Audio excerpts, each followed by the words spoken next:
Bonjour, je suis Didier Lénard de l'association Les Fermes de la Vie.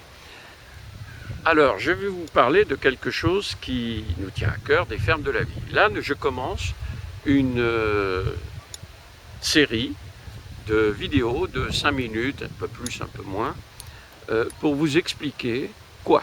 Pour vous expliquer comment vous allez pouvoir vivre mieux dans les semaines ou les mois qui viennent.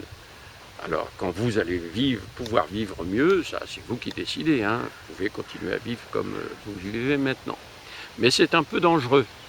Pourquoi? Parce qu'il se passe des choses que vous voyez tous les jours à la télé, qui sont présentées d'une certaine façon à la télé, qui n'est pas toujours très objective. Et puis vous avez notre président de la République qui nous a dit qu'il ne voulait pas vivre comme des Amish. Alors je ne sais pas comment lui il veut vivre, en tous les cas il faudrait qu'il nous explique un peu mieux quelles sont ses solutions. Nous en tous les cas on peut vous expliquer quelles sont nos solutions. C'est pas exactement vivre comme les Amish, mais il y a des choses qui s'en rapprochent quand même, hein. Bon, il faut savoir que notre civilisation évolue. Tout le monde vous le dit, vous le répète, bientôt il n'y aura plus de pétrole disponible. Ah, il y en aura encore dans les trous, mais vous savez qu'actuellement, les Américains, avant la crise du pétrole, là, construisaient des capteurs solaires qui réchauffent l'eau à injecter dans des puits à 1000, à 3000, à 6000 mètres de profondeur pour pouvoir remonter le pétrole. Ça commence à être des constructions un peu compliquées, hein. Il y a 100 ans, le pétrole, il sortait tout seul, hein. Vous avez vu ça dans des vidéos. Bon, je vous parle du pétrole, mais tout le reste, ça va, c'est pareil. Tous les métaux rares qui sont nécessaires, vous en avez sur vous, vous en avez dans votre téléphone, vous en avez dans vos lunettes, partout vous en avez dans... Voilà. Tout ça, ça commence à manquer. Ça commence à manquer, et les pays qui en ont, comme la Chine par exemple, hein, ils dirigent un petit peu le monde. Voilà. Alors ça, on n'a pas tout à fait cette impression, vu les attaques des USA, mais croyez-moi, ce que font les Chinois, bon, ça montre que le pouvoir change de place, hein. Bon, donc le monde va changer. Alors d'un côté, il y a ça, on n'a plus de matières premières, puis de l'autre côté, comme on consomme ces matières premières pour les extraire, pour les transporter, pour les travailler, hein, eh bien on émet du CO2 en pagaille. Malgré l'écologie, malgré la transition écologique, et je ne doute pas que vous faites votre possible pour bien faire, eh bien les émissions de CO2 en France augmentent de 2% par an. J'espère que cette année, avec 3 mois d'arrêt complet, les émissions de CO2 vont un peu diminuer, quoi. Ça serait bien. Donc notre solution naît du fait que cette civilisation va dans le mur. Bon, elle va dans le mur. Alors ok les gars, allez-y, en plus vous voulez rien comprendre, hein, vous voulez pas comprendre, et vous pouvez pas d'ailleurs, même si vous comprenez, vous ne trouvez pas de solution viable dans cette civilisation, et c'est pas les lois du marché qui vont trouver la solution. Je n'y crois plus, si vous y croyez, continuez à vivre comme maintenant, c'est pas un problème. Je n'y crois plus, et j'ai donc décidé de vous proposer de vivre différemment. Vivre différemment, ça veut dire que vous allez pouvoir, dans le cadre des structures, les fermes de la vie, donc d'une ferme de la vie, la construire.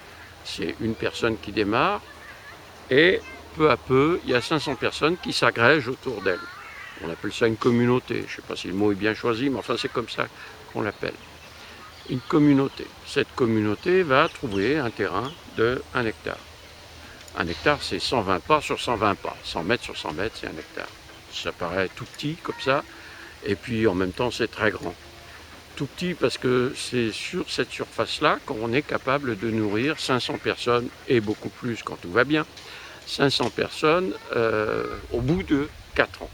Donc une ferme de la vie, c'est 500 personnes, c'est 1 hectare de terre avec de l'eau dessus disponible, même en creusant un puits profond, Et c'est 4 années de maturation. J'appelle ça maturation plutôt que développement. Il y a du développement et il y a de la maturation.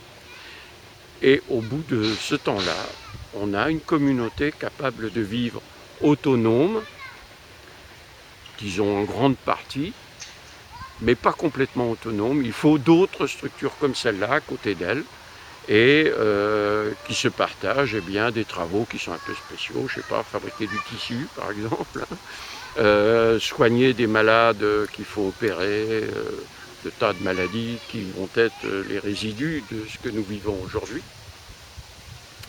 Voilà, c'est tout simple et c'est ça que je vais vous expliquer. Et ça permet quoi? Eh bien, comme on est des gens intelligents dans ces fermes et comme on cultive l'intelligence, les savoirs, les savoir-faire, eh bien, on développe une structure autonome, résiliente, travaillant en basse technologie et en basse énergie. C'est peut-être ça qu'appelaient les Amish, notre président. Oui, mais bon, de toute façon, comment faire? Il n'y aura pas d'énergie. Alors je sais bien, il y en a qui parlent de l'hydrogène.